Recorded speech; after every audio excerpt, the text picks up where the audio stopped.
কয়েকদিন আগে একটা ছবি ছাড়ছিলাম যে 41 দিনের পরিবর্তন আমার শার্টটার। তো সেখানে দেখে বা এর আগেও একটা ভিডিও ছবি ছাড়ছিলাম, সেখানে অনেক নেগেটিভ মন্তব্য করছেন যে এটা আসলে ভুয়া, এত তাড়াতাড়ি এরকম পরিবর্তন হয় না। গরুর খাবার নিয়েও প্রশ্ন করছিল, তাদেরকে দেখাই আমার গরুর গোয়াল ঘরেই খাবারগুলো আছে। সেগুলো হলো যে এখানে আছে গমের ভুসি, 1650 টাকা নেয় গমের ভুসিটা।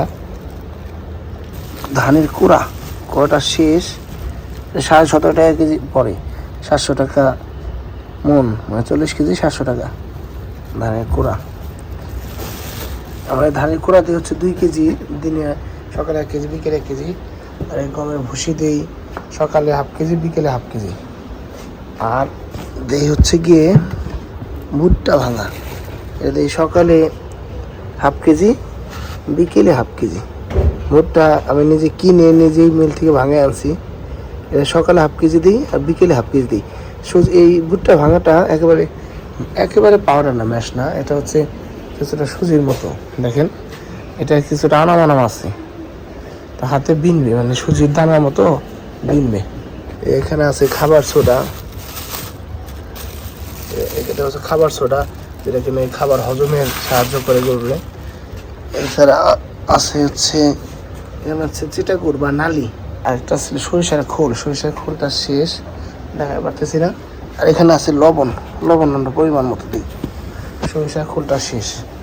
তো এই খাবার খাইয়ে আমরা গরুকে এইটুকু পরিবর্তন আনতে পারছি।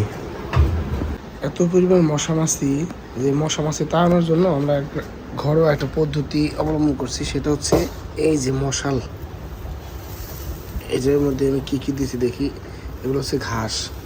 প্রথমে শুকনো গোবর দিছি, ভেজা গোবর, আদা ভেজা গোবর ভালো হয়, এবং ওই গোবরের যেটা ফাঁকি সেটা ভালো হয়।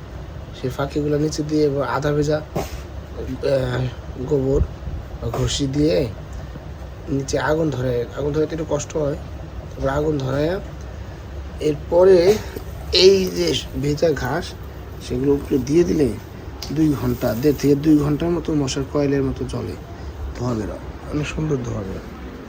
যদি রাতে মশার কয়েল দিয়ে রাখি একটা করে, এরপরে উপরে ফ্যান চলে, কিন্তু তবুও এত পরিমাণ মশা বিরক্ত করে।